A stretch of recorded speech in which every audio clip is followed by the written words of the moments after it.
The one thing I think is important too is like, I think both of us have spent, 10, 15 years just working, probably at least 15 years working our asses off. We still work hard, but we both have our life set up a little more now where we can kind of pick and choose what we do. This is my retirement years. I don't have to do, and it gives me the ability, I wouldn't want to have to show up for anything in this company because I had to. Honestly, there's other things I could do that I could make equal or more money. But it put me in a situation where I can be exactly who I am. I built a brand around me. It's not a what do you call it, like a contrived thing or a fake personality, a manufactured personality. It's like I just act the way that I act and talk about the things that I'm interested to talk about. And the people that understand that tend to do very well over time. And the people that want to talk about the new trendy thing, I don't care about the new trendy thing. I don't give a fuck about the new trendy thing because the trends come and go. And I always thought there was a lot more value in like what are the things that were true a couple thousand years ago and would still be true a couple thousand years from now. Probably I should master that before I worry about whatever the new trendy thing is. That might be gone next year. Might be gone in 3 hours. In the stock market, it might be gone in 3 hours. My NFTs didn't make me very much money. Yeah, there you go. No, my Bored Ape NFT. That's a great example. Is that you remember the craze of that, and then people They're buying for millions of dollars. The same idiots that were like, oh my God, NFTs are going to be the taking over the universe. Everything's going to be NFTs. Everything's about digital ownership, and like. I'm like, I could just screenshot that picture. Like, but then you wouldn't own it. I'm like, okay. Well, you remember this? Like people would have like an image of a rock or the stupid ape things, and the same people that hype that up, 2 years later when it's like gone embarrassingly bad, they seem to have forgot. Yeah, they stopped talking about it. But when you have those crazes of things like that, it's like I don't care about something so stupid like. Can somebody make money with that? Yeah, somebody can make money with some trendy thing, and they're going to lose that money as quick as it came. Mm-hmm. They're going to lose it faster than they got it, and I'm still going to be making money on the side doing the same things repetitively and making a lot of money consistently over time.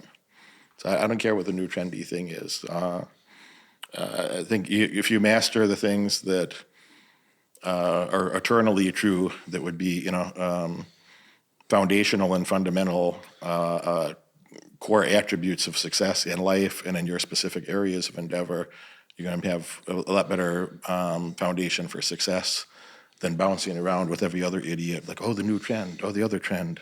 Mm-hmm. By the time a normal person's aware of the trend, it's already too late. Yep, you usually missed it. There's a few, occasionally someone will get rich by luck, but more people are losing money on the new trends. Mm-hmm. Let's go to questions here. Let's see what the folks want to talk about today.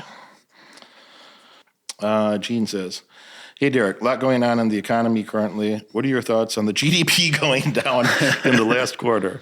I don't give a because that's it's a precursor to a recession. Okay, if you have multiple negative quarters of negative growth, it's the definition of a recession. When you have subsequent quarters of negative growth or contracting economy, it's the definition of a recession. So does that mean there could be a recession? Like, yeah. Did you not know that last week before they announced the numbers? Did you not know that there could be a recession when we go, change so many policies at the same time? And then the media is, dedicated to outright fraud. The things that the media says about what's happening is such a perverse interpretation it's not even reflective of the things that are actually happening. So, yeah, did you not know last week there could be a recession? You needed to see the first quarter of negative growth to be like, oh, so there's a lot of things happening at the same time. So did you need to see the numbers to know, oh, hey, when you have that many things changing at the same time, that causes uncertainty, and the market doesn't like uncertainty, and the market could go down, or there could be a recession? Like, yeah. Okay, but that happens all the time. Things like that happen all the time for different reasons. And I don't know, I didn't need to know the numbers to know that, oh yeah, there could be a recession. We've already been talking about it. So I don't know.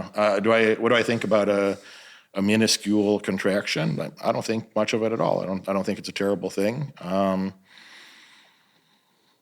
the stock market go down further? Yeah, stock market could go down a lot further. So it depends on a lot of variables. The stock market pays for certainty.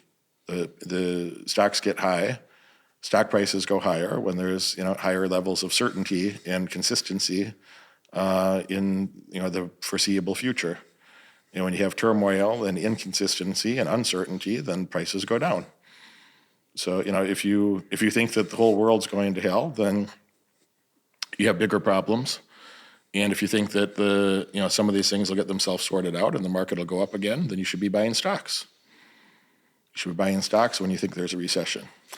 Yeah, it's typically the best time to make money when the stock market's down. Would you agree? That's kind of how I've always looked at it. I love buying things when people are scared and prices are low. And like COVID, I made a lot of money during that. Everything was just tanking, and that's when I started buying. It's amazing. Everyone told me to sell my stocks, and I'm like, I'm gonna go buy stocks. Yeah, it's the time when there's peak uncertainty and peak fear. It's a great time to go buy more. I've been buying some stuff now. I'm watching a little bit, see if it goes further. But if it goes much further, I'm definitely gonna be going in more. Yeah. So I always look at those things as opportunities. You don't know where the bottom is. So that'll be the next question I'll read on here. Derek, is this the bottom? Is there going to be? I don't know. Warren Buffett doesn't know. Jerome Powell, the Fed chairman, he doesn't know. So how do you think that I'm supposed to know what's going to happen? How the hell would you know exactly what's going to happen? You're never going to know exactly what's going to happen. You're going to have to do intelligently bold things at a time that other people are scared. They're uneducated and or scared to do the things that you'll need to do to multiply your net worth. And those are the people that are going to multiply their net worth and make the money. And the other ones will sit on the sideline and they'll say, after the prices go up, they start buying. Yeah. After the prices go up, they'll go buy some stock, and then they'll go sell it when it gets low again, and they'll lose their net worth. And I appreciate those subsidies. Thank you for those people that do that. I appreciate their sacrifice to make my life better. That's awesome. Bought me fancy cars and fancy watches and pinball machines and all the best stuff that you could have in life. All the best stuff. So I appreciate their sacrifice.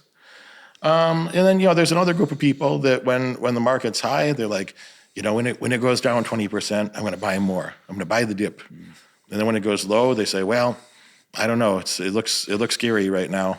I don't think it's a good time. Could be a lot worse. And then when it goes back up again, they say, I'm going to buy the dip next time. And they never do it. They never pull the trigger. And they just, they're savers, and they lose money to inflation. And they're too stupid to know that inflation is a tax for stupid people that don't understand how to invest. Yeah, holding cash is something I've done too much from the past. And you realize, you're losing money when you're holding cash. A lot of people don't realize how much money they're losing by holding it. Inflation is a tax on ignorant people who don't know the facts of how money works. They're just unaware. You might be an intelligent child, or you might be an intelligent fighter, and just not know a lot about the economy or about monetary. We call Federal Reserve banking. But since the Federal Reserve banks, not only the United States Fed, but also the ECB and all the other big central banks of the world, since they started doing this, they manipulate the money supply so much that over time, the U.S. dollar, from when the Federal Reserve Bank was founded in 1913 till now, the U.S. dollar has gone down 98%. 98%. So $1 would be 2 cents? Is that correct?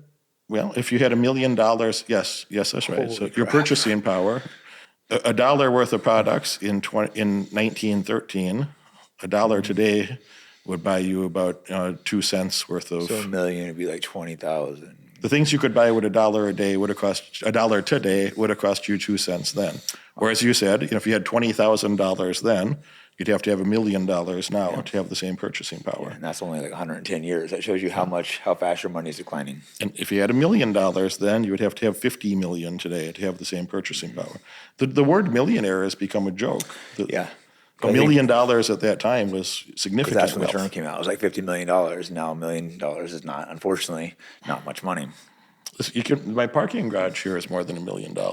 Not the cars. And the cars are over $1 million. The garage itself is over $1 million. Like, what can you buy for $1 million today? You can barely buy a purple Phantom for that kind of money. Right. Barely buy one car.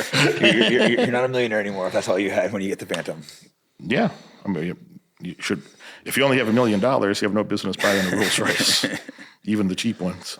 You watch this video all the way through, and that tells me you're dedicated to learning more and earning far above average outcomes in your life. Congratulations for that.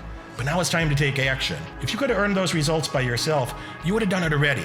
My head coach has opened up a few spots on his high-demand calendar for an in-person, one-on-one strategy session to help you. On this call, we'll give you the pragmatic advice that you can implement tonight to get laser-focused on the right metrics and leave mediocrity far behind in your past. Click that link right now in the description below and apply for your call immediately. Do it now.